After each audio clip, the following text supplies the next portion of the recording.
Começa agora o podcast do Dr. Pet, Alexandre Rossi.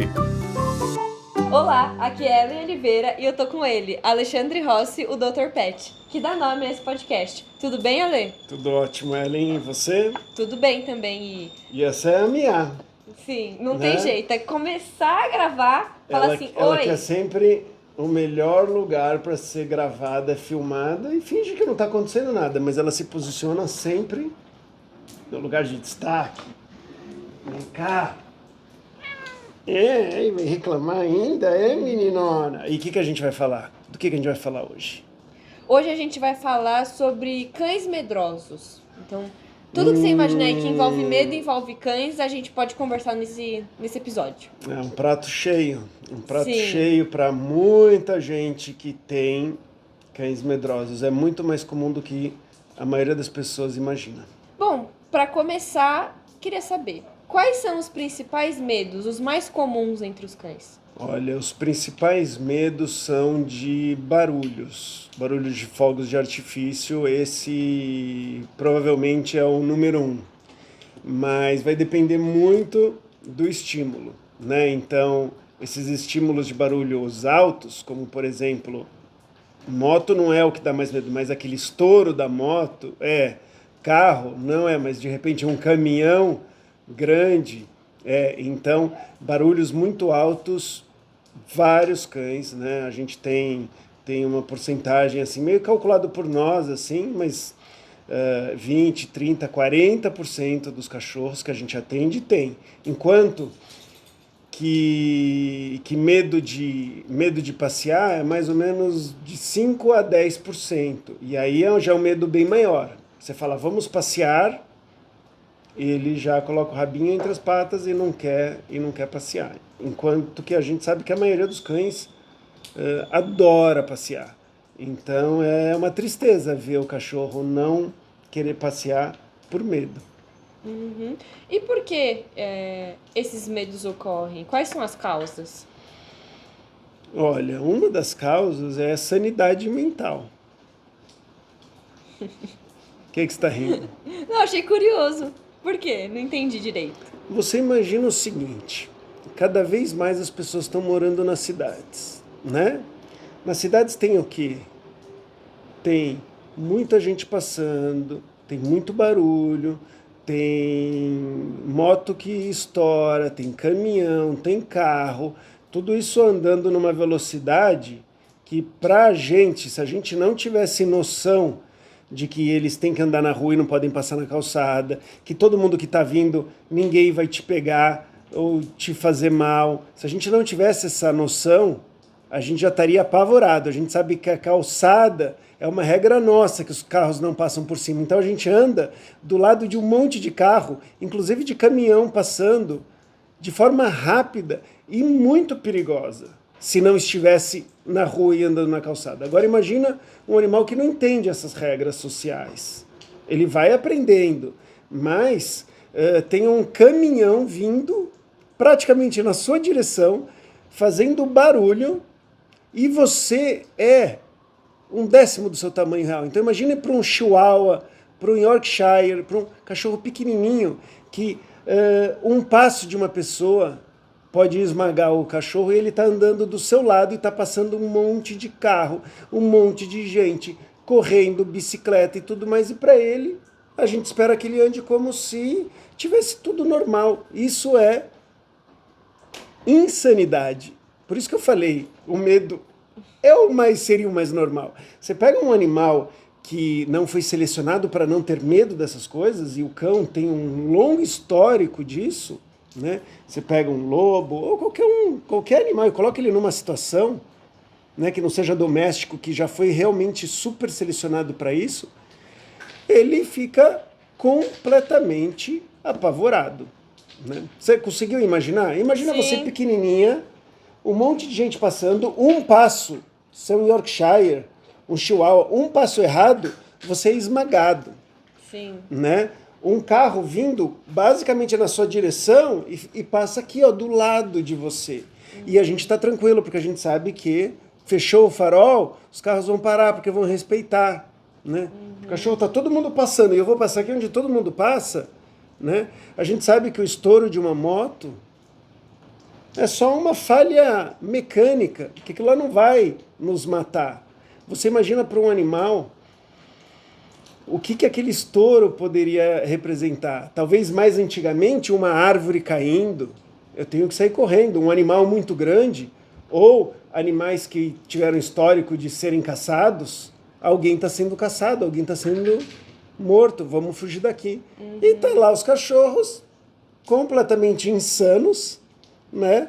Andando e tudo bem. Esses cachorros que não têm medo de todas essas coisas, se eles estivessem soltos, ou se a gente não tivesse essa ordem, eles todos seriam esmagados, acabaria com eles. Sim. É que a gente está protegendo, né? Insanidade também, quando você vê um chihuahua querendo atacar um pitbull, um dog alemão, que a gente vê toda hora, né? Também é insanidade.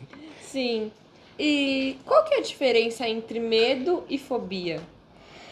Olha, medo a gente normalmente utiliza quando não é alguma coisa descontrolada ou quando tem uma razão, né? Quando ele é proporcional ao perigo que aquilo representa.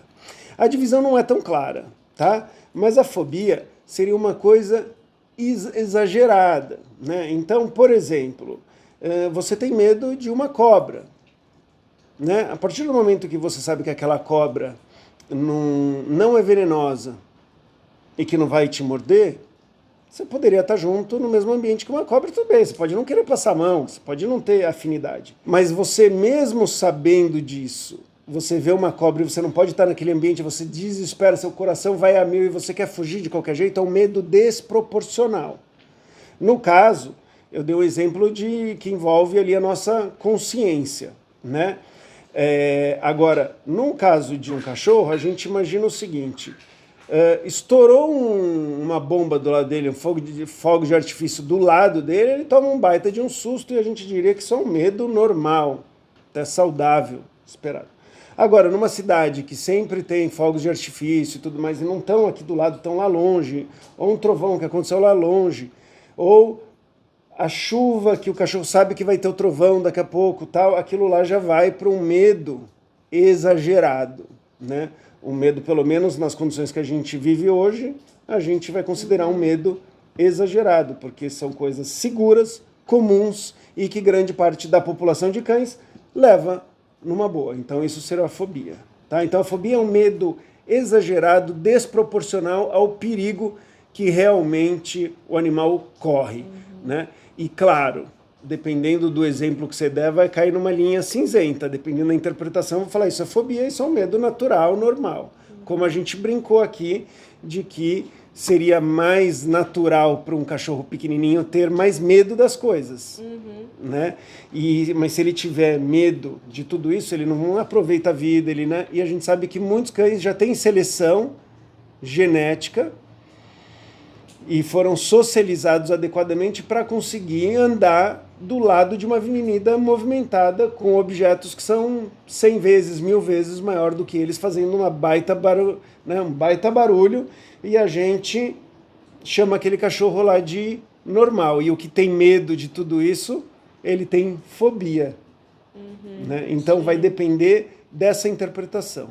Sim, inclusive uma coisa que eu tô pensando aqui é que, então, o que a gente entende de cães medrosos, né, são os cães que acabam tendo esse medo mais irracional. E aí eles acabam ficando ali apavorados, né, e aí vão demonstrando esses sinais de desconforto. Eu mudaria um pouquinho do racional para uma coisa instintiva, né? Então, porque racional a gente entra numa coisa de quanto que eles realmente entendem, e aí entra numa outra discussão, muito interessante por sinal, pode anotar aí para a gente discutir algum dia aí se os animais são irracionais mesmo, né? Que não são, né? Mas eles não têm a consciência que a gente tem, né? Uma consciência diferente. Mas instintivo, sim, muitos desses medos que a gente considera doentios como fobias, são instintos que em outros lugares faria com que o animal sobrevivesse e que fez com que ele sobrevivesse. E de vez em quando vai nascer, quando a gente tem uma ninhada, você tem tanto a seleção quanto a variabilidade genética. Numa ninhada, você vai ter cachorros que são mais ou menos medrosos para determinadas coisas. Não ser medroso coloca um animal em muitos riscos. Ser medroso demais protege ele de um monte de coisa, mas tira muitas oportunidades. Vamos pensar no um cachorro que nasce na rua, tá? Um vira-lata, que tem muitos que nascem nos lixões e tudo mais e tal. Ele ter medo de outros cachorros maiores do que eles e tudo mais vai fazer com que ele sobreviva, porque ele não vai enfrentar esses caras, né?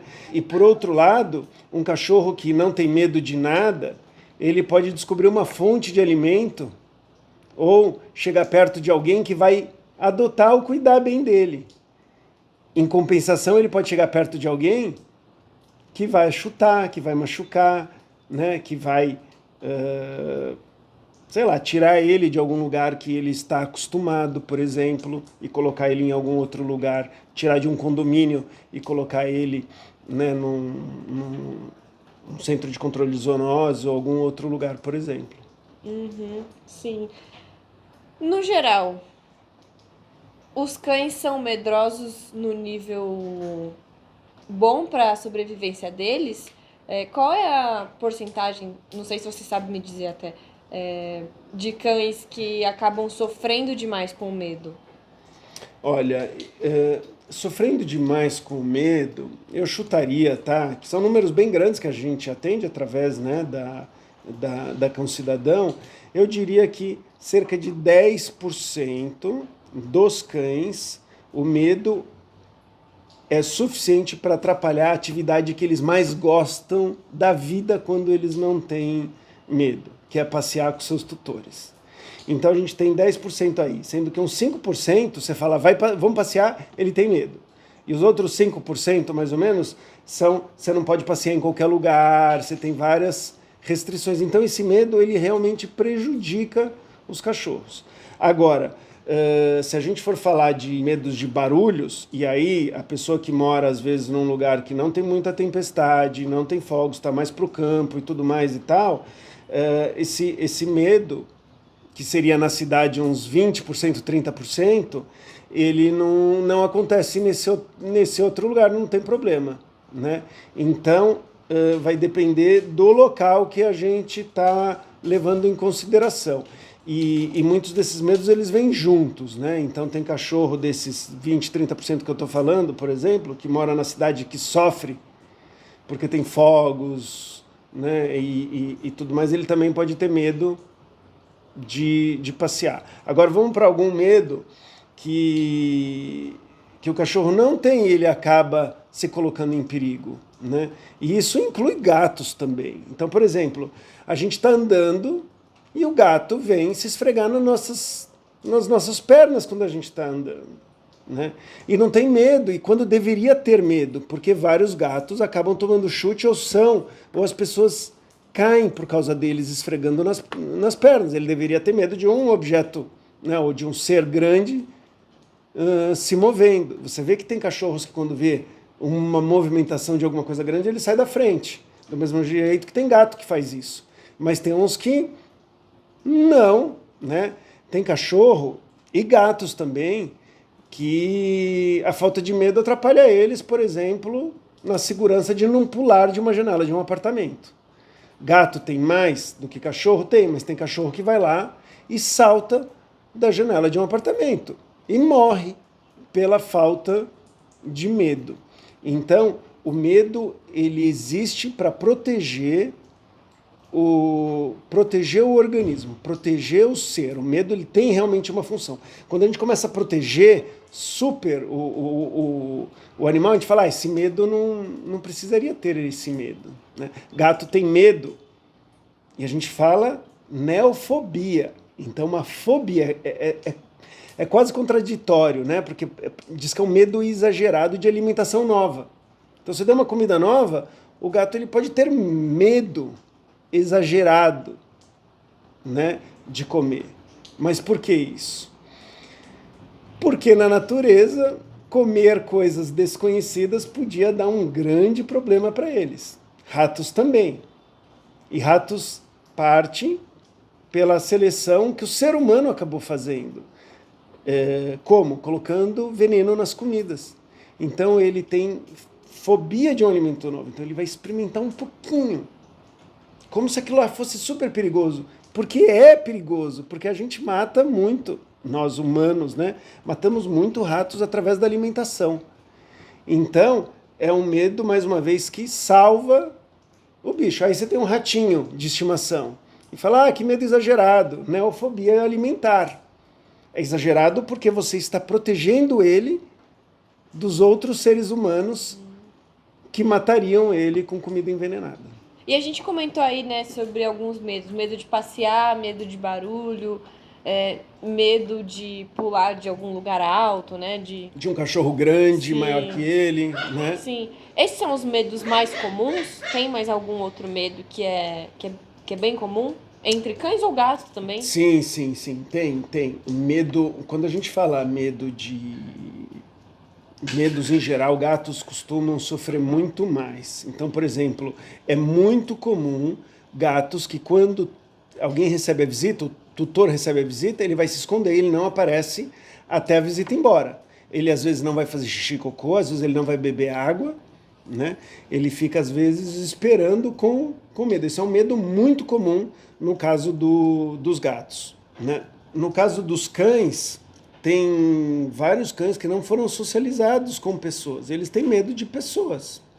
E aí uma movimentação mais brusca, uma pessoa às vezes maior, ou voz, às vezes a pessoa acha até que pode acontecer, obviamente, de um cachorro ter apanhado de homens, por exemplo, mas é muito comum o medo vir associado a pessoas grandes que são menos delicadas, então anda movendo mais, tremendo mais o chão, tem voz mais grossa e tudo mais, que é um medo, como você falou ali, irracional, mas vamos usar aqui instintivo, porque eu devo ter medo das coisas maiores e mais potencialmente mais perigosas.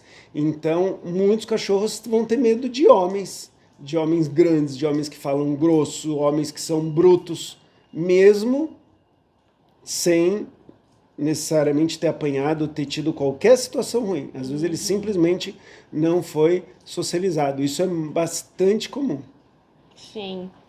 E nos humanos, muitos medos, ou principalmente fobias, são tratados com remédios. É o caso para algum tratamento de cães também? Super. Então você tem, né, a terapia, e no caso do ser humano você tem vários tipos de terapia, né, psicanálise, mais comportamental, cognitiva e tudo mais, mas nos cachorros a gente tem a terapia comportamental e tem a terapia medicamentosa. De uma maneira geral, a comportamental todo mundo recomenda. E em alguns casos, em alguns profissionais recomendam a medicamentosa em conjunto. Tá? Na literatura é muito raro você encontrar alguém que recomenda a medicamentosa sozinha, né? Até porque o ideal seria facilitar o aprendizado para você tirar aquela fobia e depois você não dar remédio que você não precisa. Tá? Na minha experiência e na minha opinião, a medicação para animais que estão sofrendo, o efeito colateral vai ser pequeno ou não vai ter, eu acho que é quase como uma obrigação ética nós fazermos isso ou tirarmos ele daquela situação de medo. Porque você viver com medo, né, basta a gente prestar atenção nos hormônios, tudo que desregula no corpo, tudo que faz de mal para a saúde. E quando a gente pergunta para os seres humanos que vivem nessa condição, né, às vezes até causado por uma esquizofrenia, alguma coisa, que acha que está sendo perseguido, ou mesmo numa situação de medo constante, é um sofrimento psicológico muito real, muito grande, e eles são capazes de ter. Então, Eu sou um dos veterinários que eu acho que a gente tem que fazer todo o possível para resgatar o cão para uma vida decente, usando terapia comportamental, medicamentosa e tudo mais, às vezes mudando de local, para retomar o mais rápido possível. Né? E as terapias funcionam, e os medicamentos funcionam, e os dois juntos funcionam ainda mais. E como o tutor sabe que está na hora, ou que esse é um tipo de ajuda que ele precisa buscar para o cão dele? Quando vai atrapalhar as coisas que seriam cotidianas, ou as coisas que o cachorro teria um grande prazer em fazer e a pessoa estaria disposta a dar aquela qualidade de vida. Então, quando você percebe que o sofrimento é muito agudo, muito grande. Como que eu sei que o sofrimento é muito grande? Quando o cachorro berra. Então, vamos dar um exemplo. Eu vou cortar a unha do cachorro. Ele berra, e é um procedimento que eu vou fazer sempre. Ele grita, tal. Isso é um pavor, né? Ou então, quando eu passearia com ele todo dia, só que eu moro num lugar onde tem trânsito. E aí eu só posso passear uma vez por mês levando ele no parque. E ele fica confinado na minha casa sem poder passear por causa do medo dele. Então esse medo está prejudicando drasticamente a qualidade de vida dele. Mesmo que a casa seja legal, as emoções positivas para um cachorro passear e o que o exercício e tudo mais traz de benefício, e a gente não fazer nada tendo essa possibilidade, a gente também deveria ver, né? Então a gente tem os medos agudos, que mesmo que não aconteçam com grande frequência, eu deveria procurar ajuda. Então eu estou lá e o meu cachorro sofre demais com algum tratamento no veterinário, eu deveria dessensibilizar ele à vacinação, que toma com certa frequência, a tomar medicação, né? Eu deveria, para um cachorro que tem medo de passear, um cachorro que tem uma fobia muito grande no final do ano, que tem fogos, ele fica tremendo, foge, se machuca. Mas isso acontece uma vez ao ano. Mas é uma vez ao ano que o animal sofre pra caramba e a gente tem as ferramentas, né, comportamentais, medicamentosas e ambientais que a gente pode proteger o bicho. Eu acho que aí, todos esses casos, a gente deveria procurar ajuda. Bom, falamos aí, né, sobre alguns tipos de medo que eles causam, de onde eles vêm e quais são algumas alternativas, né? Acho que num próximo episódio a gente pode, inclusive, entrar melhor nesses medos, falar quais são os sinais de cada medo, o que você pode fazer, né?